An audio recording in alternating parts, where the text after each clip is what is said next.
Vandeham Sri Guru Sri Jata Padakamalam Sri Gurun Vaishnavangscha Sri Rupam Sagrajatam Sahagana Raghunatam Vitang Tang Sajivam Sadvaitam Savadutam Parijana Sahitam Sri Krishna Chaitanya Devam Sri Radha Krishna Padan Sahagana Lalita Sri Vishakhan Vitangscha Om Jnana Timirandasya Jnananjana Salakaya Chaksurum Militam Jena Tasmai Sri Gurave Namaha Nama Shrestha Manamapi Sachiputra Atra Swarupam Rupam Tasya Graja Madhupurim Matrim Gostavatim Radha Kundam Giriga Baramaho Radhika Madhavasam Prapto Jasya Pratita Kripaya Sri Gurun Tanmatosmi Nindantam Pulakot Korena Bikasam Nipa Prasunachchavim Prodrikritra Bujadbayam Hari Hari Itu Chaivadantam Muhu Nrittantam Drutamasru Nirjara Chaye Sinchantam Urvitalam Gayantam Ni Japarasadaya Parivratam Sri Gaura Chandram Numa Ananda Lila Maya Vigrahaya Himava Divyachcha Visundaraya Tasmai Mahaprema Rasa Pradaya Chaitanya Chandraya Namo Namaste. Yes, Prabhu. We have a question from Gupta Gaurtan. There are two quotes. The first, to err is human, to forgive is divine, by Alexander Pope, as you know. And another one, to forgive is the most arduous pitch human nature can arrive at. The most arduous? Pitch. P-I-T-C-H. Human nature can arrive at, by Richard Steele. It was published in 18th century in The Guardian. He's an Irish playwright and essayist. So what place in Vaishnava ontology is reserved for the forgiveness? Shantir Arjvam Evacha Bhagavad Gita Samadhamasta Bhakshaktam Shantir Arjvam Evacha Jnana Vijnana Astakyam Brahma Karma Swabhavajam, where Krishna is describing the qualities of the Vaishyas, Krishi Go Raksha Vanijam, Vaishya Karma Swabhavajam, Go Raksha, cow protection. And then here, as I said, the Brahma Karma Swabhavajam, Kshantir Arjavam Evacha, forgiveness is one of the qualities of a Brahmin. And once some devotees were pressing Srila Prabhupada to chastise someone, or even to the extent of disconnecting with them. And Srila Prabhupada was saying, no, a Brahmin, I must forgive. But they thought this a second time, third time, and they said, but Prabhupada, like, how many times? And he said, they must forgive and forgive and forgive and forgive. Like ad infinitum. Right? So, and in the Kapila section of the Bhagavatam, so what is it? Titikshava karunika suhridam sarvadehinam ajatra shanta sarva sarubhushana. Sarubhushan, what are the qualities of this? Titikshava, tolerance. Karunika, compassion, which we could say is synonymous with forgiveness. Compassion, korun. Srila Guru Maharaj mentioned when the Queen Victoria. She ruled over India. You can see in Calcutta, Victoria Memorial, and you see this big dome, and so once also, just an anecdote, side note, sidebar, footnote. Srila Prabhupada, he's always asking the devotees to do like astonishing things, like with our Nyasi Maharaj when he was Sri Govinda Peru, the president of Chicago. The name of the airport is O'Hare. So it's like O''H''A''R''E. So he told them he should approach the mayor and the city council and ask them to change it to Oh Hare Krishna Airport. And, you know, Nyasi Maharaj, Jai Srila Prabhupada. You know. So in Calcutta, this famous landmark is Victoria Memorial, which if you see, it's like a big dome, and there's, it looks like some kind of a angelic lady at the top. It's not Queen Victoria, but like an angel, or, you know, with wings, or a goddess looking like. And so Prabhupada said that we should approach the local government and ask them to change it to Gauranga Memorial.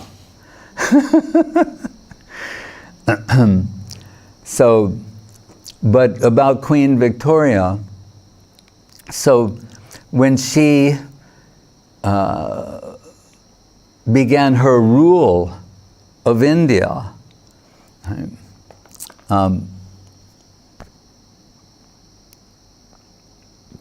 she wanted to set a tone for her administration.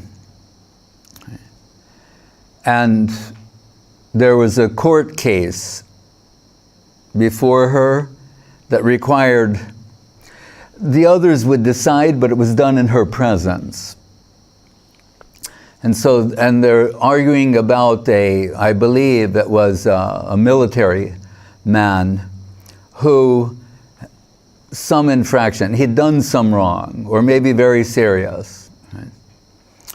And so the prosecution was arguing for the most severe type of penalty for him. And so they presented their case, and Queen Victoria's there, and she said, "Is there nothing good you can say in his favor?" "Nothing, he is absolutely the worst," you know. And she said, "Not one thing you can say?" And Guru Maharaj said, that man reading the Queen's heart understood by the way she was talking, she wanted this to go in another direction. And so he said, well, in his personal life, he's, you know, a good man. She said, all right, then I forgive him. Right. So he said, reading the Queen's heart, she wanted the people to know that her administration was going to be one of compassion. Titikshava korunika suridam sarvadehinam. And what Kapila is saying, so Titikshava, very tolerant, like see, there's always some Trinadapi sunichena torah, humbler than a blade of grass, more tolerant than a tree, or as Srila Gurudev said, tolerating what is intolerable. Because I thought, oh yeah, that takes it to another level. Because if you're tolerating something that's just annoying or irritating, that's a level of tolerance. And interestingly, from the scientific side, they're telling us that it's mainly in the brain.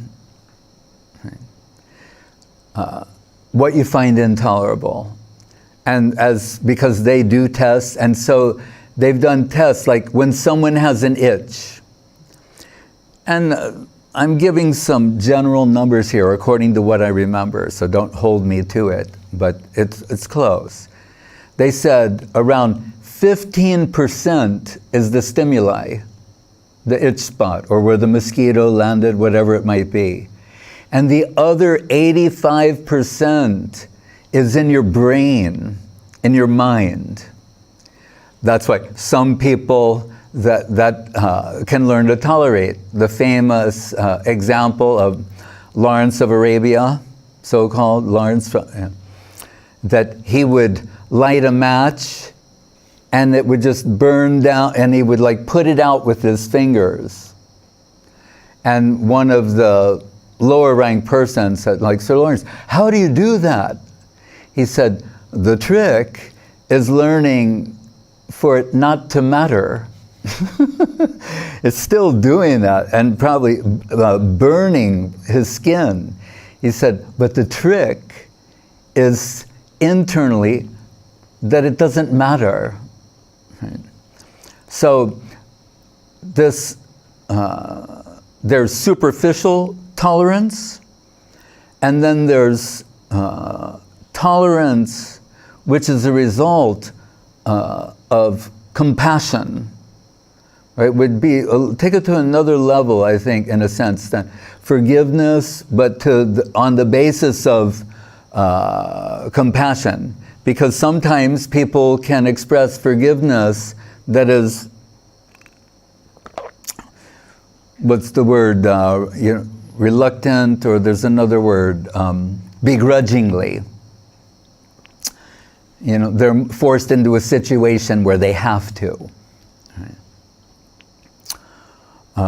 But when it's out of genuine compassion from the heart, we thought this is the quality of the Brahman. But notice, the one in Brahman says forgiveness, the one in Sadhu says compassion.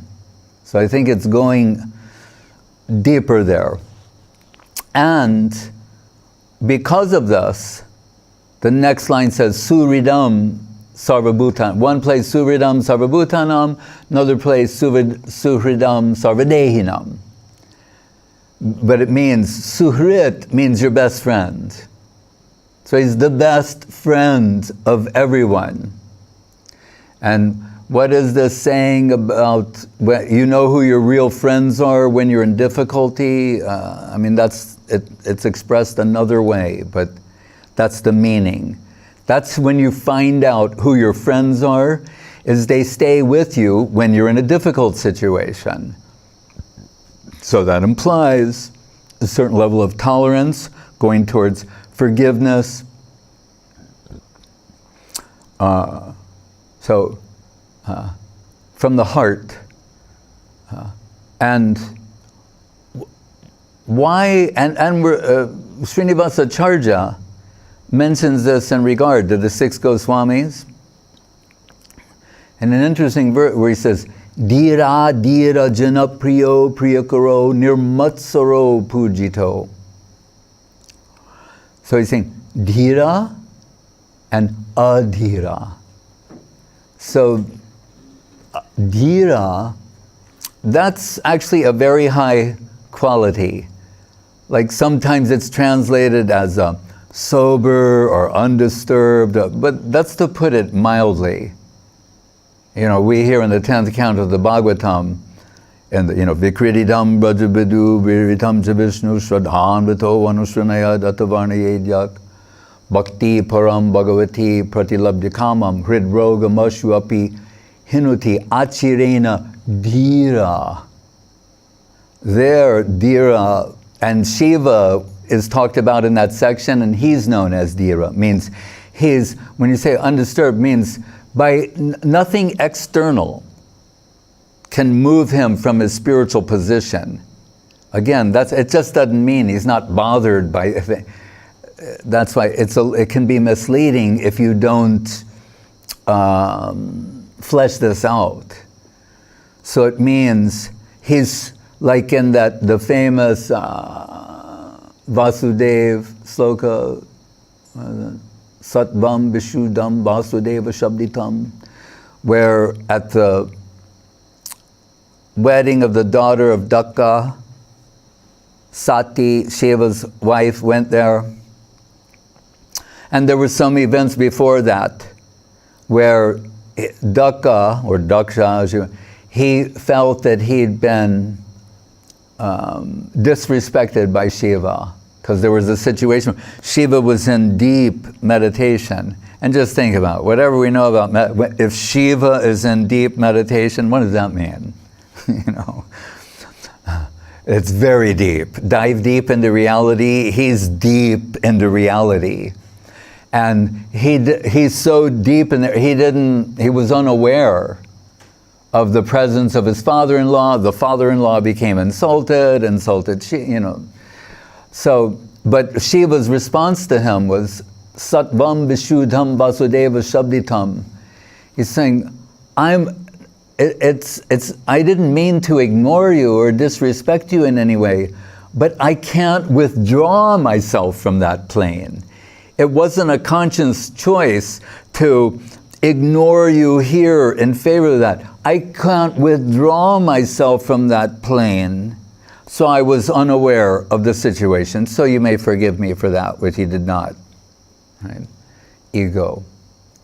So the dhira, Prabhupada, and it says the gentle. It can mean many things. So in this case, it's saying, you know, the well-behaved, and the adhira, right? The misbehaved, or he would say ruffians, or, you know, gundas, thugs, you know, fill in the word. And it's saying, dhira jana priyo. So those different sections of people, because you would expect, oh, the holy men, these Goswamis, of course they get along with good people, right? And abhor bad association. But here he's saying, no, they got along with everybody. So even the most unqualified or worst sort of scoundrels also like them. So when it says Suhridam Sabra, the friend of everyone, doesn't mean the friend of a particular type of person or the friend of all good people. No, the best friend of everyone, really. Right? So how can that be? As I mentioned recently, the pragmatists say we should concern ourselves with whose opinion matters. And by that, they mean some version of, you know, democracy. Equal representation for the varieties of voices of the songs of life, you know, of the different people in this world, right? But from the spiritual point of view, we agree, yes, we should concern ourselves with whose opinion matters. But whose opinion matters, Saraswati Thakur puts it this way, Vaishnavi Pratishta Tate Koro Nishta. You know, we have faith in the opinions of the Vaishnavas, right? As we've mentioned and is given in the section Disappearance of Srila Haridas Thakur. When the Vaishnavas say, you know, how are you? Or what's the news? They will say, as your kripa, as you, that means your mercy, as you see me, therein lies our prospect. You understand? As we are seen by the Vaishnavas, that we have faith in. Even our own estimation of ourselves is erroneous. Really. Right? We are clinging to a false conception of self, right? A misconceived identity that's our actual identity being buried under layers of acquired prejudice and acquired tendency, otherwise known as sanskar. That's what sanskar means. It means mental impressions, one after another, after another, after another, after another, till there's so many layers of mental impressions. The original pure concept of self has been lost, is no longer visible. So it is not out of weakness or what do you say, low self-esteem, but in one sense, it's a sensible, intelligent strategy to defer to the assessment of those who are higher. It's just like, you can't self-certify. You know, if you ask some student, you know, what grade do you think you should have? They'll go, A, or whatever the highest thing is, you know. Right? But the proper student would say and think, where is this student to be found? If they were asked that, they would say, you know that. I don't know how I'm doing. That doesn't mean like, oh, you poor soul, you can't think for yourself, you have low esteem, you need to read a book on, what is it called? Self-help, self-improvement, go to a Tony Robbins seminar, you know. No, it's the proper answer, is to say, I can't properly estimate how I'm doing. You can, you're my teacher, you can say. So the Vaishnavas believe, aspiring Vaishnavas have faith in the superior Vaishnavas. When they say, how are you? They say, Tomar Kripa, as you see me. Right? When that's what Haridas Thakur is telling Mahaprabhu when he visits with him. Right? And this is not just a courtesy, right, or some sort of spiritual etiquette, and it is, but it's not merely that.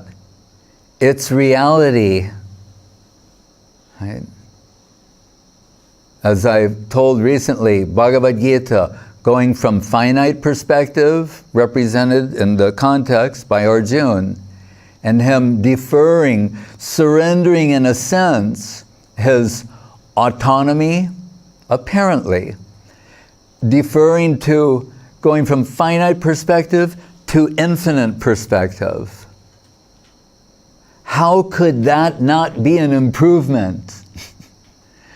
Normally, in the sequence of pratyaksha, paroksha, aparoksha, adhoksaja, aprakrita, we say pratyaksha means individual experience. Right?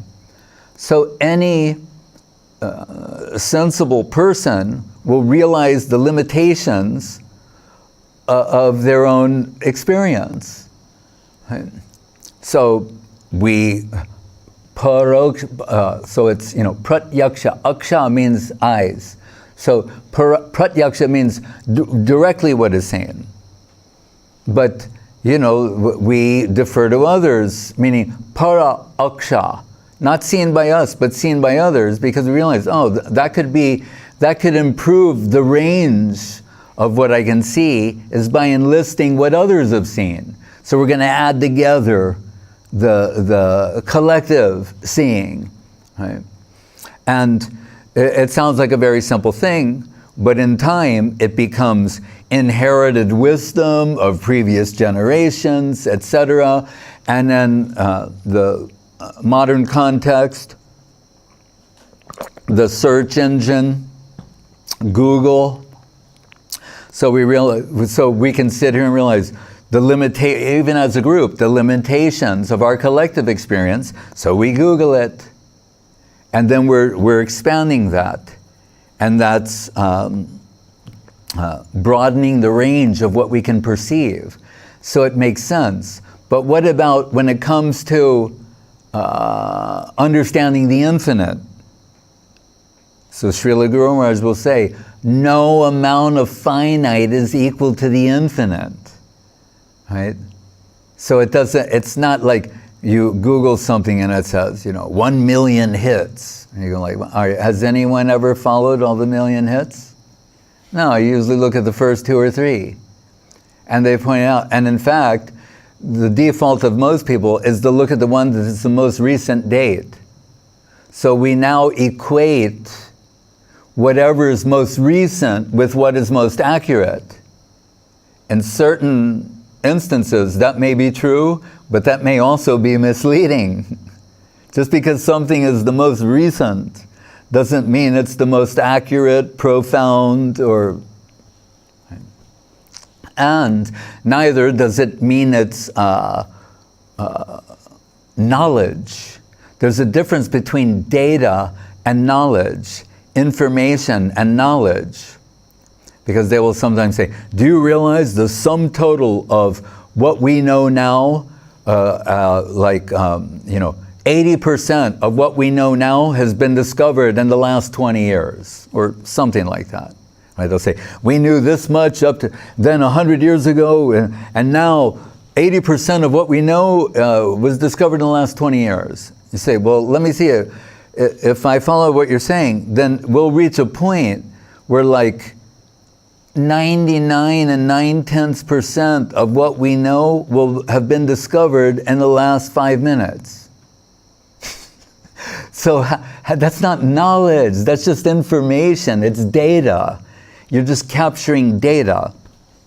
So paroksha has it may be better than pratyaksha, the direct experience of one individual. So it's the collective experience of many and inherited wisdom and all these things, but it will still be dviyangali, 2 fingers too short of capturing the infinite. Right? So then others say, yes, well then that's why what you need is aparoksha. Tabula rasa, just clear that, like Goswami Maharaj said, quoting Sridhar Maharaj, this acquired experience and acquired tendency, filtering everything through that is bound to be misleading. Right? It's not a pure representation. Right? So what you need to do, tabula rasa, just clear the slate, right? And free yourself from all this sensory input. Unplug the seeing, hearing, tasting, touching, unplug it all, and then you'll have the pure experience, right? Aparoksha, in one sense means nothing, right? Going to nil, zero, neutral, right? Like tabula rasa, tabul, like table, tablet, rasa, erasure, means to clean the slate. Right? We say that's not a bad idea if it's cheto darpana marjanam, but cleanse the mirror of the mind from all this acquired prejudice and acquired tendency by Sri Krishna Nam Sankirtan, through divine sound, right? The supreme reality descending in this plane through the medium of divine sound. So, keyword, descending, right? Not ascending. Adding one finite thing, a whole lot of finite, some more finite, right, to try and reach the infinite. No. What's that? Pratyaksha, paroksha, aparoksha. What's the next level? Adhoksaja. And remember, each time you're saying aksha, saying pratyaksha, aparoksha, para-aksha, aparoksha. Now, adhoksaja, akshaja. There it is again. But what is it saying here? There's another plane of experience, that higher upper world, the infinite world, that it chooses to descend to this plane on its own accord, out of its own sweet will. And when it does that, it automatically suppresses the sense experience that was promoted by the aparokshans, right? Who said, you got to free yourself from all that. No, just doing that does not a divine soul make, right? But they're saying, no, the real thing, like, Vishaya binivartante nirahara shadehina rasovarjam rasopyasya param drishtva nivartate. Right? By a higher experience, automatically the lower experience is suppressed. Right? And that's adhoksaja, the adhoksaja realm, the Vaikuntha world. Which, just to complete this sequence, Srila Guru Maharaj then reminds us, that's the southern hemisphere of the spiritual world. And if you go to the uppermost region of the spiritual world, then it's aprakrita. And now the word aksha is not being used, aprakrita. And it's very interesting, this selection, as it says, prakrita means mundane. So you know there's words like dibya for divine, that, or Vaikuntha, that was just mentioned. So they're saying above this Vaikuntha realm of Adhoksaja, and the Adhoksaja realm, in the uppermost region of that realm, what is it? Aprakrita. So it's saying, not mundane. Oh wait, what do you mean? Of course it's not. No, not like that. In other words, it appears like the mundane, like the human. Right? Krishnera jateka kela sarvatam naralila narvapu tahara swarup gopavesh venukar navakishore nadavar naralila means human like naralila hoy anurup. And it's saying those are perfect, the human-like pastimes of Krishna. So it's saying that uppermost region, and the lower part, even in this world, you have like the 10-armed Durga. So when you'll see her in procession in Calcutta, and that's this coming around this time, Durga Puja, you'll think, wow, you see this goddess with 10 arms, and then some Sahasra Shirsha, the 1,000-headed, Vishnu form, and the Virat Rupa, all these things very impressive. Then four-armed Narayan, right, of Vaikuntha. And then we're told, but higher than all of that is what? Aprakrita Leela of Krishna. And what does that look like? 2 arms, 2 legs, walking, barefoot. Right? When I was in Vrindavan once and Loy Bazaar buying a quantity of dhotis and saris for the temple, the man that I dealt with for many years, and his son, it's funny, his son used to sit next to him, this little boy, and now he's the head Babu, because father's passed away. Ganga Prasad. Yeah, Ganga Prasad. And so, part of, you sit there on the duddy, the carpet, and they, show you everything, and the boy would help him. And one of the things they always do is say, like, would you like, a drink? Some tea or some limca, like you said, limca, this little drink, like it's supposed to be Italian, like, lemonade, like 7-Up, which Prabhupada called 7 o'clock. So limca, so oh sure, and there's 4, so he tells the boy, go bring, and the boy goes to the limca and like brings 2, and then he goes again, takes another 2, and comes back, and I'm like, he can read my face, Ganga Prasad, because I'm thinking like, if it was an American, he would have bunched 4 bottles together and brought it like that. But this boy brought 2, and then he brought another 2. And Ganga Prasad's looking at my face, and he said, Maharaj, he said, we are not in Vaikuntha, we are in Vrindavan. You understand? He's saying, if we're in Vaikuntha, then 4 arms, he could bring 4 drinks. But because we're in Vrindavan, 2 arms, 2 drinks, and you have to do it twice. So I thought, that's pretty sweet. So the human-like pastimes of Krishna, a Prakriti Lila, appears to be mundane, but is not. So what are we told in the beginning of the Bhagavatam? Janmadyasya yaton bayad itaratascha arteshu abhigya swarat tene brahma hridaya adikavaye. This Krishna conception was infused in the heart of Brahma. Muhyanti yatsuraya, told in the very beginning, saying, but these human-like pastimes of Krishna, and particularly Radha Krishna Braja Gopis, Muhyanti yatsura, they bewildered, the gods are bewildered in trying to properly estimate them. In the first sentence, we mentioned the other day, the Veda Kalpataru, the desire tree of Vedic literature, right?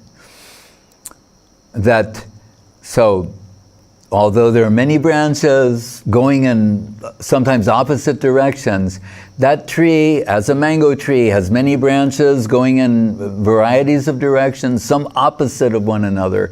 It exists for one purpose, to produce a mango and to give you that sweet nectarine juice. So we're being told, the Veda Kalpa, there are many branches of Vedic knowledge, and some of them seem to be going opposite, but it exists, all of them, for one reason.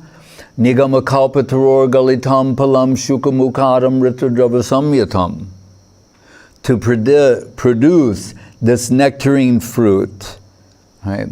Which is what? Madurarasa. So the tree, before it produces the fruit, it flowers. So we're told, Vedanta, which also begins with Janmadyasya yataha, saying where everything, everything has come from there. So we're told, that's the flower of the floral essence of the Veda Kalpataru is in Vedanta. And the flower gives way to what? Then the fruit comes out. So then, Janmadyasya yataha, if we factor in the insight and realization shared by Vishwanath Chakrabarti Thakur, he's saying, Janmadyasya yatone, so it says Adi, Janma Adi. So generally saying to me, Janma, etc., like, birth, maintenance, annihilation, Janma. But Chakrabarti Thakur, who's the expert at extracting, actually, like, in one sense you say, like, extracting Madurarasa, right? That is his expertise. Rasagya. Right? He says, oh, this Adi means Adi Rasa, the original. Right? Sometimes we think, no, it goes Shanta, Dasya, Sakya, Vatsalya, Madhura.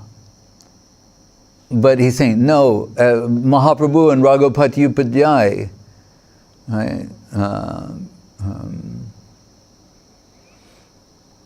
What is he saying? Kaishwara, Shama Sundar, Shama Rupa, Shama Eva Param Rupam, Puri, Marupuri, Bara, Kaishwara, Adyo Rasa Eva Para. He's telling Mahaprabhu that Madhura Rasa is the highest, and not only that, it's the original.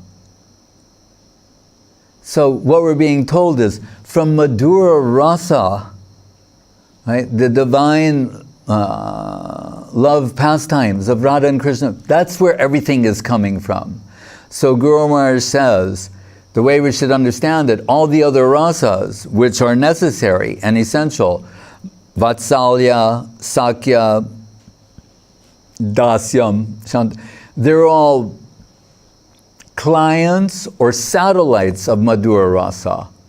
So then if we factor in all of these things, then we can say the very first line of the Srimad Bhagavatam, it says, everything comes from Madhura Rasa. You understand? That's the first sentence of the Bhagavatam. everything's coming from Madurarasa. And this book is going to take you into that plane. It's going to take you from the plane of intellectual jugglery and all these other things into the Madurarasa plane. That's what's announced in the very first 3 words or so of the Bhagavad Purana. Right?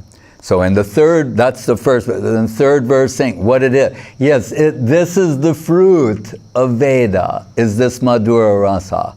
The second verse is saying how to get there. Dharma projita kaita botra parmo nirmat saranam satam. So all religion that has ulterior motive, rejected, will not deliver the desired result. Right? Nothing like that will be found in these pages. And so dharma projita kaitava dharma means cheating religion. Kaitava means cheating. Right? So he said, there's cheating in religion? Of course, modern people would not be surprised. You know, they say, of course. Is there any religion where there's not cheating? You know. So rejected. And then what does it say? Nirmat saranam satam. Now the secret to entering is saying, and non-envy toward the devotees of Krishna. This is the religion where the devotee occupies a superior position to God. I say, well, what is this Vaishnavism? So it's a religion where the devotee, and particularly the highest devotee, occupies a superior position to divinity. And he wants the world to know that. What does that mean? And when Narada is chastising Vyasa, Vyasa is saying, I gave Mahabharata, I compiled the Vedas, I did everything imaginable, but I'm dissatisfied, I'm disappointed, I feel despondent. Why? And Narada is telling him, well, all those different things, what is it? How is Krishna understood there? And those different, he has a role, or he's a character, or is it not only the supremacy of Krishna coming through, but what about the sweetness of Krishna? And the ultimate sweetness of Krishna, which is only fully expressed in Madurarasa, when Krishna is at the right hand of Srimati Radharani, Swayam Bhagavan Krishna. So then he says, yes, Kim Bhagavata Dharma Na Prayena Nirupita Priya Paramahansan Am. Saying this book is for the Paramahansas who can separate all the noise and just get the signal, extract the nectarine substance. Priya Paramahansanam Tadeva Hyachuta Priya. It's saying, yes, maybe it's because I didn't describe Achyuta Priya. Krishna's Achyuta. Achyuta Priya means Radharani, his beloved. That relationship. And so at the beginning says, this book, everything's coming from Madurarasa, and saying, and what you've done up to this point, you're not conveying that to people. In fact, by what you've done, they'll get the impression that they'll follow your religious prescriptions and live happily in this world, and they'll never really, truly want to break free. That's why it is so important to hear the Bhagavatam. Prabhupada liked these slokas. He included them in his Gita commentary. Srinvatam Swakata Krishna Punya Shravana Kirtana. Talking about the punya that you get from Shravan Kirtana by repeatedly hearing and chanting the Bhagavatam. Then Hridyantasto Hyabadrani. The heart becomes purified. Vinunoti Suhritsatam. Again, Suhritsatam. Dear.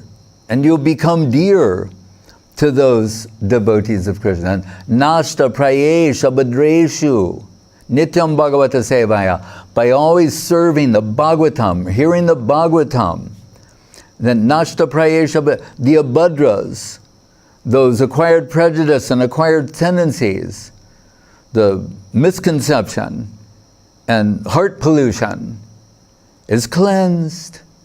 And what is so encouraging, as it says, Nashta prayesha bhadreshu, Nashta, that it doesn't have to reach 100%. Saying, so by doing this, it achieves what you call a tipping point. Once something goes, you understand tipping point? See, it's slow up to this point, but when you cross the tipping point, the rest happens very quickly. And that's what you're being told there, because you think like Dostoevsky's Grand Inquisitor saying to Jesus, who can follow this except you and your saint friends? The regular people can't do this. You know? But here we're being told, no, if you faithfully serve the Bhagavatam by regular hearing, chanting, then your heart will be cleansed of all these abhadras, and it'll reach the tipping point, and you'll get everything after the tipping point very quickly.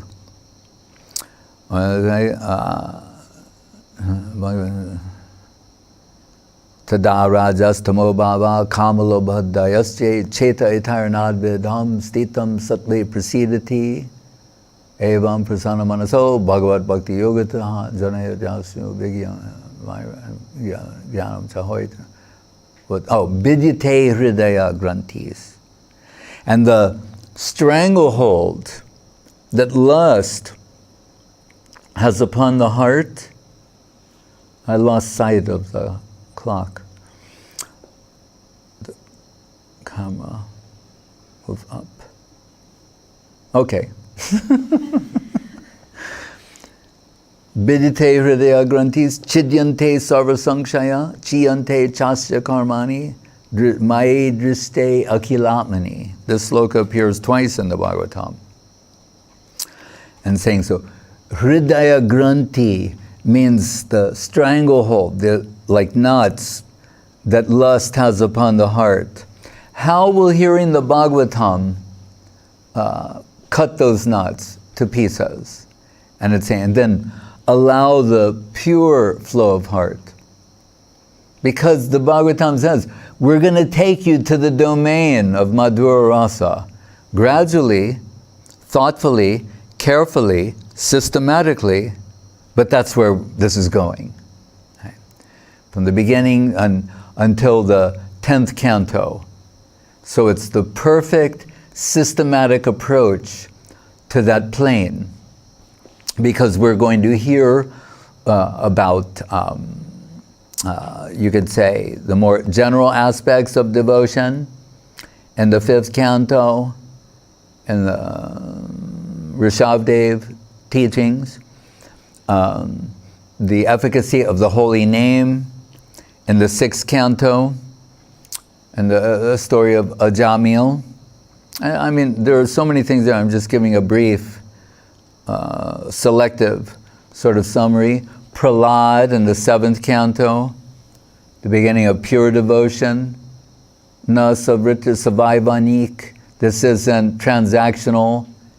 It's like, I'm just serving you out of love and affection without any expectation. That's the beginning of pure devotion. Unmotivated, right? We're told this is ahoy tukiya pratyata sabai pumsang parodamo yato bhaktir adhoksaje ahoy tukiya pratyata yayatma supersedati. Unmotivated, and what Priyananda's question about uninterrupted, Guru Maharaj like to say irresistible. That's taking a little more precision here. Irresistible. You cannot, like Shiva, I can't withdraw myself from that plane. Krishna is irresistible, right? And that's why the strategy of pure devotees, if some powerful, seemingly apparent, powerful devotional sentiments are coming to them, their first line of defense, you could say, is to resist. They think, I'm unqualified, I'm an unqualified person, why are these feelings coming to me? They're not real. It's imitation. I'm an imitationist. I'm trying to cheat people into making them think I've got something when I have nothing. But if they can't resist, we're told, this is irresistible. So they think, if it's the real thing, it won't be able to be resisted. You understand? Like when Mahaprabhu says, Na prema gandhasti darapi me haro. I don't have a scent of the fragrance of Krishna Prem, what to speak of a drop of that divine substance. That's his. And he said, but we see you're crying, oh, that is to cheat innocent people into thinking I am a devotee of Krishna and that I have Krishna Prem. Okay. That's his position, echoing the sentiments from the heart of Srimati Radharani, who is the greatest devotee. And what do we have here? New recruits, right? As I said, voyeuristically envisioning themselves as super servitors and making an ostentatious show of achievement. Real devotees, the opposite of that. They're trying to conceal their actual position. Right? So, Prahlad. Then the 8th canto, Gajendra, Vaman avatar. What's that culminate in? Atmanivedanam, Bali Maharaj offering himself. Where shall you cheating me? Cheating religion. No cheating religion in the Bhagavatam. 2 steps, you promised 3. Where will I take my 3rd step? And then he's saying, on my head, my heart. He's offering his heart. Then we understand. If in his other capacity, Mahavishnu, in his yoga nidra and his outward going breath, and from the pores of his body is generating innumerable universes without breaking a sweat. It's Garbhodakshai Vishnu who breaks a sweat. Right. Anyway, so Mahavishnu, without breaking, innumerable universes are coming out. Innumerable. Was he so interested in descending as the Vaman avatar and taking over this one universe? He can make universes, with his eyes closed, or to be more accurate, half closed. Because he's not interested in that. He's taking that away. Half of the world, the other half. He's taking everything away from him and saying, do you have anything else you could give me?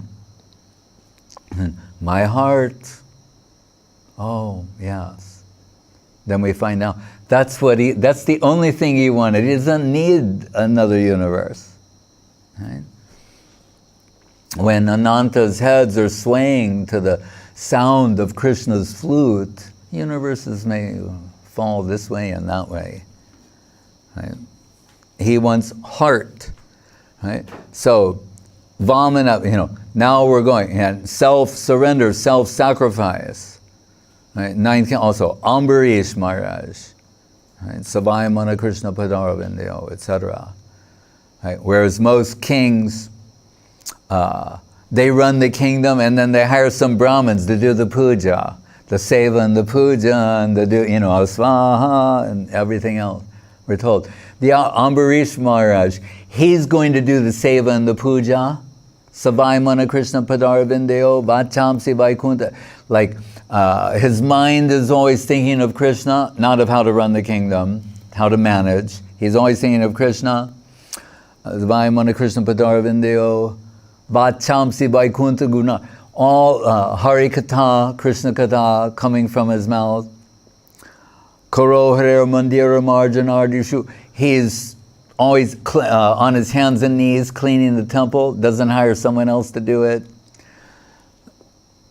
Shruta, it goes on, worshiping. He did all the spiritual things, and he handed over the mundane management and administration to others. So, and then the appearance of Ramachandra, and I meant Chitraketu in the 6th canto. Mohini Murti back in the 8th canto, right? The churning of the Kir Saga of the nectar ocean by the day, ostensibly to achieve Amrita, right? Which people say, Mrita, Mrityu means death. Mrityu sarva haraschaham in Bhagavad Gita. If you don't get it any other way, when I come at death, you go, oh, now I see, yeah. So he's saying, when I come as death and take everything away from you, then you'll realize something. So they want everyone, whether through science or religion, cheating, they want to achieve immortality. Same program for everybody, right? People do not want to die, including us. I mean, to be honest. So, but someone says, science will give you immortality. Someone else says, no, religion will do that. So one side, science, the asuras and the devas, and they're churning to try and get this amrita, which will give you immortal life. But as I mentioned, that Greek god, Typhonius. Say it louder. Typhonius. Sounds like a phony to me. So asked for immortal life and was granted it, but forgot to say, and be young. So just getting older and older and old, So, just to be immortal, for what? For what purpose? So when I asked Guru Maharaj, why again in the final chapter of the Bhagavatam, this Prishte Brahmyada Manda Mandara Giri Grabhagya Kanduyanan. It's only around 20 so verses. So I'm saying, the Bhagavad Purana is now concluding, right? What did Vishwanath Chakrabarti Thakur say? Aradhya Bhagavan Brajesha Tanayas Tadama Vrindavanam. There's no superior worship than the worship of the Brajagopis that we find in the Aprakrita realm of Vrindavan. Ramya Kachit Brajabadu Bargena Cha Kalpita. The Brajabadu, what they conceived. Srimad Bhagavatam Pramanamamalam. This is the spotless, the pure Purana. You mean the other ones aren't 100% pure? No. Rajagun, Tamagun, Rajagun, even Sattvagun. Sattvagun's not 100% pure. It's Triguna, it's in the Triguna plane. We're interested in Trigun Atita, to go beyond that. So they're saying the Bhagavatam, there's no cheating here. It's spotless. It isn't tinged in any way with ulterior motive, ulterior purpose, or envy of the devotees of Krishna, because it's through them, according to Krishna's own words, that you get Krishna. Krishna Mohi means she's giving. You cannot get more Krishna than you get through Srimati Radharani. Even on your own direct approach, little finite, infinite dealing with little finite. She's the better half of the sweet absolute. She can extract all the rasa from Rasaraj Krishna and then pushti, nourishing her group who are assisting her with that divine substance, Rasaraj Mahabhav. So, when I asked Guru Maharaj, so why is this sloka coming? Again, we're saying, what did the Bhagavatam say in the first 3 words? This book is about Madurarasa. If you understand that and keep that fixed, then you understand how to interpret everything. So Guru Maharaj is saying, he's saying they want Amrita, that nectarine substance. The Bhagavatam is not going to tell some anecdotal story about devas and devatas churning the ocean of milk with the Mandura hill on the back of the Kurma avatar to relieve an itch and generate the moon, Lakshmi Devi, Uchayas Rava, Airavata, the Indra's elephant, the divine, and all these other things, just as an anecdote. No, it has to be thematically consistent. So then Guru Maharaj is saying, why this verse appears again, referring back to the 9th canto, is telling you that the ultimate nectarine substance is Madurarasa. Right? What is the book title? Purana, Positive and Progressive Immortality. Right? So they're saying not just to live, but to live a life of love, loving exchange, loving relationship, which was the promise of the Bhagavatam in the opening statement, that it's going to take you to the domain of rasa, and particularly Madura rasa. Right? 10th canto. And Krishna's parting instructions, and the 11th canto, and we just mentioned the 12th canto. But so, to not be envious of those devotees who are what? Dhira jana priyo. They're not envious of anyone. Why? Because Rupa Goswami says, and describing Bhava Bhakti, man shunyata, the total absence of man, means this abhiman, of ego. And Guru Maharaj explained, what does that mean? He's saying, because it just sounds abstract, or is this something you do? Like you sign up for a seminar, demolishing the pillars of ego this weekend. Right? So on Friday, you're full of, and by Monday morning, you're dealt with your ego. Wow, not possible. Because Guru Maharaj explains what it means as they don't see value, again, whose opinion matters. They don't see value in the objective world, only in the subjective world. It doesn't mean they have contempt for people here. That's what allows them to deal with everybody equally, is they're not seeing relative value. Right? So also, they're not interested in those things which are associated with relative value, like name and fame, which in Sanskrit is described as pratishta. And another way of interpreting that means self-establishment. They're never trying to establish themselves.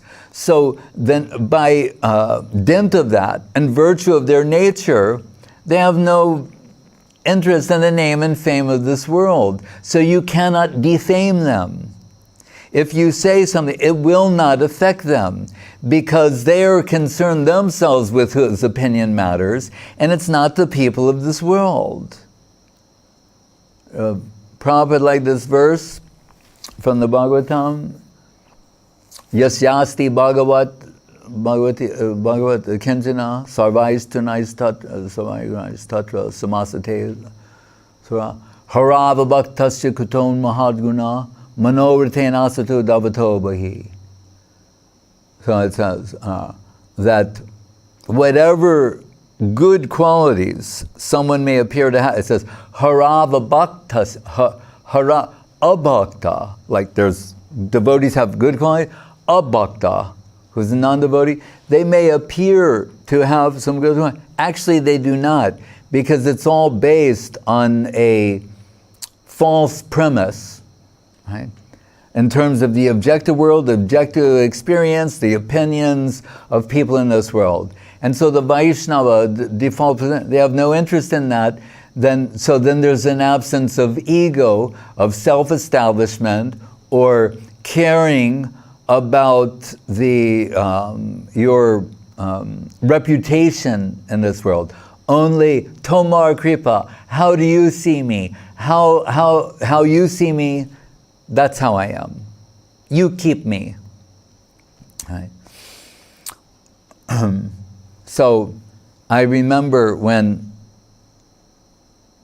sometimes, Srila Gurudev would say these extreme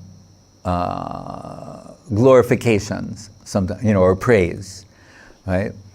And Guru Maharaj would say also a very high praise, but I would say more measured, but Gurudev's praise sometimes like over the top, and just out of his humility, And then after because I'm bringing books that are promoting Guru Maharaj, and as I told Guru Maharaj once, I said, it's not like I'm doing this by myself. There's Mahayogi and so many members of Guardian Devotion Press and support. And Guru Maharaj said, yes, you know who that, I'm like, what I'm giving to you, you sprinkle it on everyone and spread that. And I said, oh, now I understand. But this one time, we go to my room and I'm with Srila Gurudev, and I said, Maharaj, the level of your praise, because I was saying it's a little unhealthy for me, and so I was saying, like, if you could tone it down a little. I'm telling that to Govinda. If you could tone it down a little. And Govinda was like, he said, I am practicing my religion.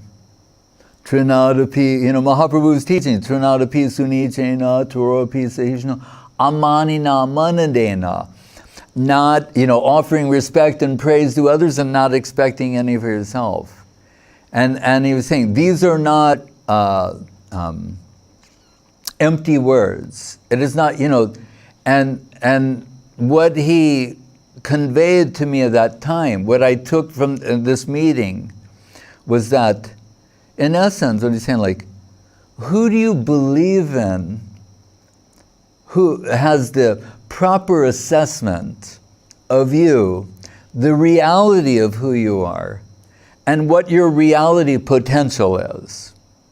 You or Guru Maharaj? And these are not his words. These are what I got from him. And this is a conversation I have with myself. Who do you? And I thought, so I can think, and maybe rightly so, from a relative position, they would say, well, I know what I'm really like. They may say this, but I'm acquainted. I'm acquainted with my mundane self. I'm acquainted with my misconceived self. Right? But then I thought, so then who do you believe in? Do you believe in your estimation of your mundane self over Guru Maharaj and Gurudev's estimation of your actual spiritual self, which they can see and they know its prospect, your reality potential? Muktir hidvanyata rupam swarupena vivastite. Reality potential, meaning serving potential in that upper world and ultimately in the aprakrita domain. So I thought, I'm going to put my faith in Guru Maharaj and Gurudev, and if they say that I can be these things or this person, I'm under their influence and their guidance. I'm going to move in that direction.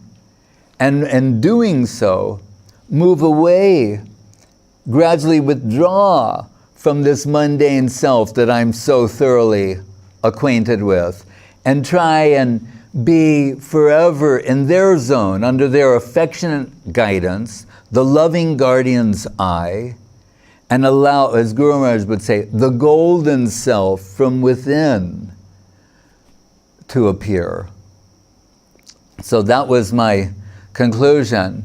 Yes, you know your mundane self, but they know your mundane self that you know is not really you. And they're the ones who know who you actually... So again, going from finite perspective to infinite perspective. Right? So,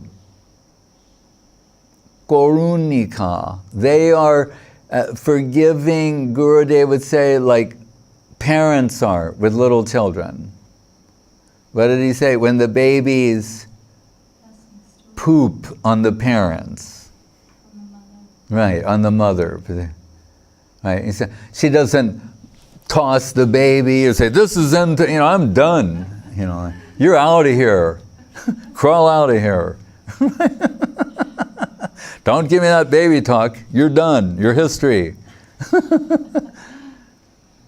So he's saying, and I saw him, Srila Guru Maharaj, Srila Prabhupada, they're tolerating the misbehavior of the disciples like the mother. But and that's tolerable when you're a baby on your mother's lap. If you keep doing that when you're older, you've got a problem. And it likely will not be tolerated.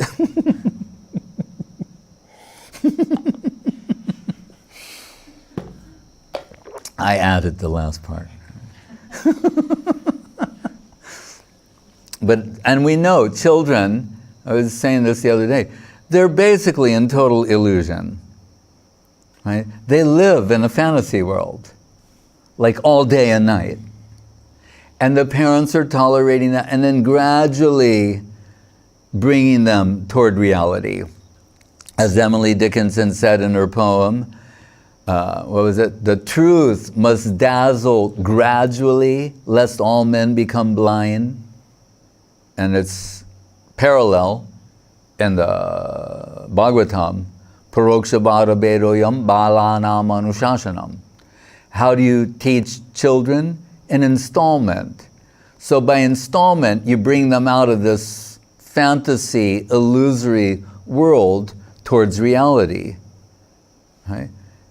By gradual exposure to the truth. Emily Dickinson saying, the truth must dazzle gradually, lest you turn on the lights, the full lights, it's blinding. She's saying, you gradually show that light and the eyes adjust, the ontological eye becomes adjusted, reassesses the environment and our place properly, and then you can proceed in the right direction.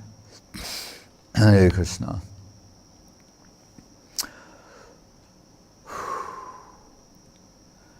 Hari Harai Namo Krishna Yadavaya Namo.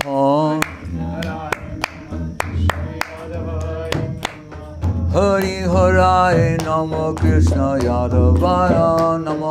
Hari Harai Namo Krishna Yadavaya Namo. Jadavaya Madhavaya Kesavaya Namo. Jadavaya Madhavaya Kesavaya Namo. Gopal Govinda Ram Sri Madhusudan. Gopal Govinda Ram Sri Madhusudan. Giridhari Gopinath Madana Mohan. Giridhari Gopinath Madana Mohan. Sri Chaitanya Nityananda Sri Advaita Chandra. Sri Chaitanya Nityananda Sri Advaita Chandra. Garadhara Srivasadi Gaura Bhakta Vrinda.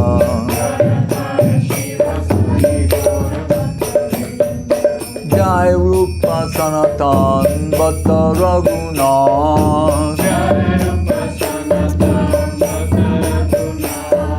Sri Jiva Gopala Bhatta Dasa Raghunath.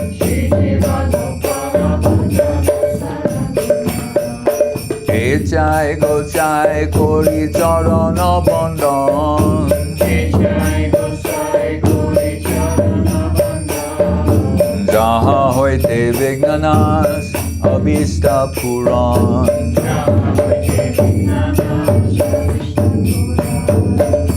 Jai Go Jai Jar Mui Tarodas. Jai Go Jai Jar Mui Tarodas. Pansavada Padarenu Mora Panchagras.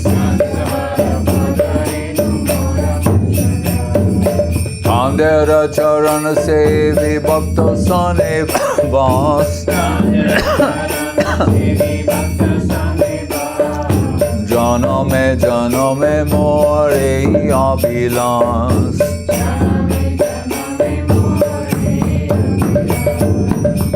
Chai go chai jabe braje koilo vas Radha Krishna Nitya Leela Korilo Prakash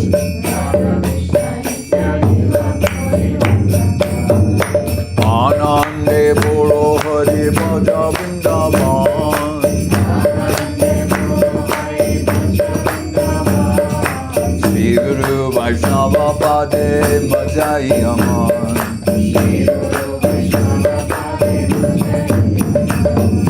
Shri Guru Vaishnava Pad Padma Koriyan Hari Nam Sankirtan Kohe Narottamadan Hare Krishna Hare Krishna Krishna Krishna Hare Hare Hare Krishna Hare Krishna Krishna Krishna Hare Hare Hare Rama Hare Rama Rama Rama Hare Hare Hare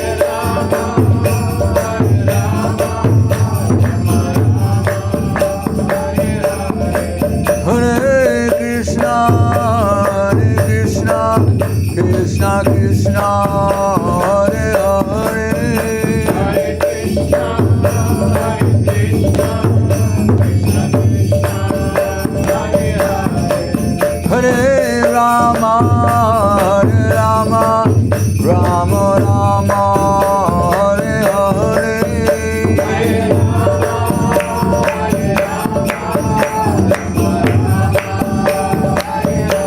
Jai Gaur Hari Bo Hari Bo Hari Bo Gaur Hari Bo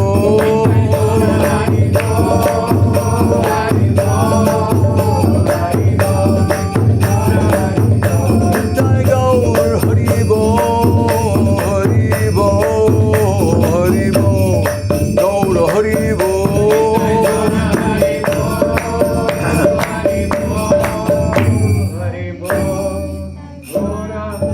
Jai Om Vishnupad Paramahansa Parivrajaka Sathara Sada Shri Srimad Shri Bhakti Sudhir Govind Dev Goswami Maharaj Ki Jai Jai Om Vishnupad Shri Bhakti Rakak Shri Nardev Goswami Maharaj Ki Jai Bhagavan Shri Bhakti Siddhanta Saraswati Thakur Ki Jai Jai Saparikar Shri Shri Guru Gauranga Gandharva Govinda Sundar Ju Ki Jai Shri Giriraj Govardhan Ki Jai Shri Rupa Nuga Guru Varga Ki Jai Namacharya Srila Haridas Thakur Ki Jai Sri Krishna Chaitanya Prabhu Nityananda Sri Advaita Gadadhar Shivasari Gaur Bhaktivinoda Ki Jai Sri Sri Radha Krishna Gop Gopinath Shyamakunda Radha Kunda Giri Govardhan Ki Jai Vrindavan Dham Ki Jai Navadip Dham Ki Jai Sri Chaitanya Saraswat Mat Ki Jai Sri Gupta Govardhan Ki Jai Ganga Devi Jamuna Devi Bhakti Devi Tulsi Devi Ki Jai Om Vishnupad Vishvavarenya Srilesi Bhaktivedanta Swami Prabhupada Ki Jai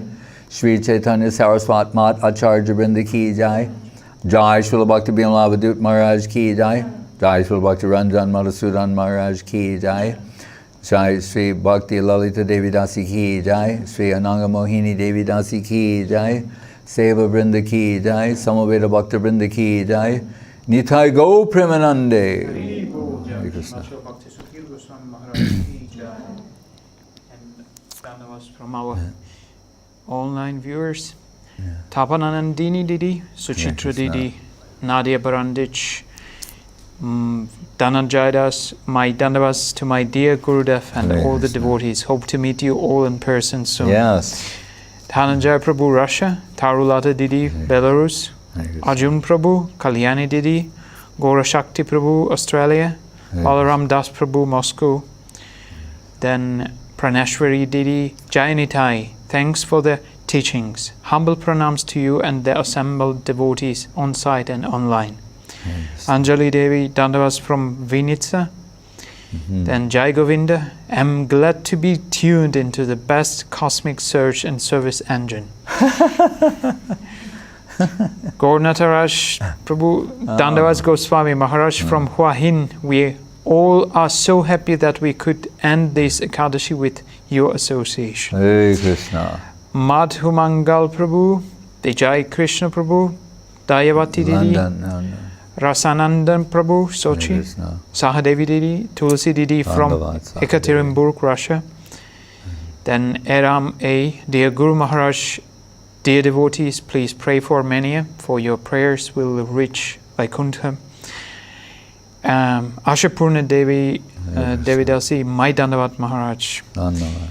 Then Dasanudas, nourished to hear your full lecture live with obeisances from all at Villa Govinda, Italy. Oh, Hare Krishna. And Sri Hari Das Prabhu, Brazil. Thank you so much, Maharaj. What a wonderful pastime with Srila Gurudev. You are taking us back there and getting blessed like we were present. It's a real wonder to hear those stories. Hare Krishna. Hare Krishna. Jai Bancha Kalpurjubhyascha Kripa Sindhu Bevacha Patita Nam Pavanebhyo Vaishnavebhyo Namo Namaha. Hare Krishna.